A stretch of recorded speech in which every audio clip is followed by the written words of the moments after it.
Viewers, আসসালামু আলাইকুম রহমতুল্লাহি ওয়া বারাকাতুহু। তো খুশির খবর আছে, আমার একসাথে 5 জোড়া কবুতর ডিম দিছে। এই এক জোড়া, এই এক জোড়া, এই এক জোড়া, তারপর হইতেছে এই এক জোড়া,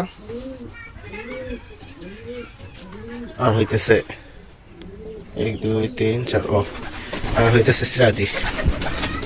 এই যে এখানে তা আলহামদুলিল্লাহ অনেক ভালো আছি। আর এখানে সেই যে বড় আমার কবুতরটা ছিল সেটা কিন্তু উন্মুক্ত করে দিছি আলহামদুলিল্লাহ। ও ওনারও অনেক ভালো আছে। আর একটা কবুতর আজকে ক্রয় করছি, আপনাদের দেখাবো। মাশাআল্লাহ অনেক সুন্দর হয়েছে। এই যে এই কবুতরটা দেখতেছেন, এর কিন্তু লেজ একেবারে ক্লিয়ার এবং ডাক এই যে দেখতেছেন, ও কিন্তু সুন্দর ডাকতেছে। তো মাশাআল্লাহ অনেক ভালো হয়েছে কবুতরটা, খুব বিগ সাইজের কবুতর কিন্তু এটা দেখতেছেন, ছোট করে দেখাইতেছি। তো এটা খুব বিগ সাইজের হয়েছে, তো আশা করতেছি এও অনেক ভালো হবে। এটাকে কিন্তু এটার সাথে জোর দেওয়ার জন্য আনা হয় নাই, তো এইটাকে হচ্ছে এইটার সাথে জোর দিব। এইটার হইতেছে লেস ক্লিয়ার আছে, হালকা একটু লেজের অর্ধেক হইতেছে আপনার কালো আছে, এটার সাথে জোর দেওয়ার চিন্তা ভাবনা। আর এইখানে এই যে এইটা কিন্তু পুরাই সাদা লেজ। তবে আপনারা জানেন যে এইটা হচ্ছে আমার বাঞ্জা কবুতর। আমি ভাবছিলাম যে না এটা ভালো হবে, কিন্তু এটা আসলে বাঞ্জা হয়েছে। কিন্তু এই যে 2টা ডিম দিছে, ও হোমে বসে গেছে। সব কিছুর মাঝে একটা একটু দুঃসংবাদ আছে, সেটা হচ্ছে এরা একটা ডিম পারছে। মানে আমি অবাক হয়ে গেছি, এই ডিমের সাইজটা খুব বড় টাইপের, কিন্তু একটা ডিম পারছে, বেশি ডিম পারে না।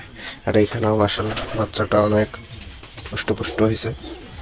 তো সব মিলে আলহামদুলিল্লাহ খুব ভালো আছে। আর অনেকে কিন্তু আমরা দামি খাবার পাই অনেক দাম দিয়ে।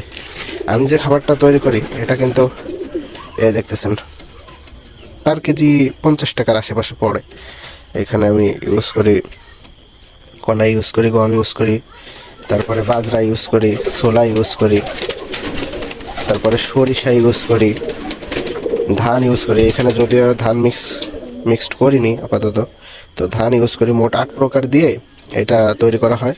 তো এটার প্রোটিন মাত্রা কিন্তু খুব ভালো থাকে। প্রোটিন মাত্রা হচ্ছে 18 প্লাস, আর হইতেছে বিপাকীয় শক্তি 3000 কিলো ক্যালোরি। তো এটা কিন্তু কবুতরের জন্য দরকার হয়। আপনি যতই ভালো মানের ফিডটা ব্যবহার করেন, মানে বাজারে কিনতে পাওয়া ফিড যেখানে দেখা যায় যে গম নাই, ভুট্টা নাই, তো ওটার থেকে কিন্তু এইটাই বেস্ট অপশন আপনার জন্য। কারণ এইটা ব্যবহার করলেই পুষ্টিগুণ সম্পন্ন থাকে। এবং দেখতেছেন যে আমার এখানে যে কয় জোড়া কবুতর আছে, মানে রানিং পেয়ার, সবগুলাই কিন্তু ডিম দিছে। এবং এই পাশে যেগুলো আছে সবগুলাই কিন্তু বাচ্চা দিছে। যদিও আমি নতুন শুরু করছি নিউ কবুতর দিয়ে, তো এইটা হইতেছে একমাত্র রানিং পেয়ার আমার এইখানে। না এটা না, এইটা আর হইতেছে এইটা। তো এই পেয়ারটা দেখতেছেন যে এই বাচ্চা রেখে কিন্তু ডিম দিছে, এবং 2টা ডিমই কমপ্লিট।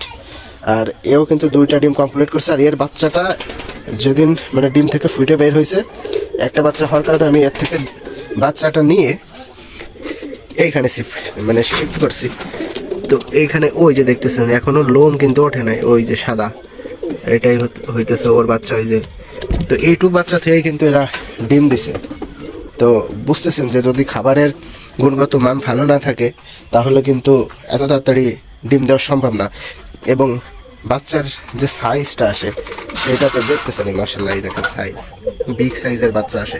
তো এটা থেকেই কিন্তু প্রমাণিত হয় যে আমার যে খাবারটা তৈরি করা হয় 50 টাকার আশেপাশে, তো সেই খাবারটা কিন্তু খারাপ বলতে পারবেন না। কারণ খারাপ বলতে গেলে তো এগুলা ভালো হতো না। এবং কবুতরগুলো একেবারে সুস্থ সবল। তো সবাই ভালো থাকবেন আর দোয়া করবেন। আসসালামু আলাইকুম।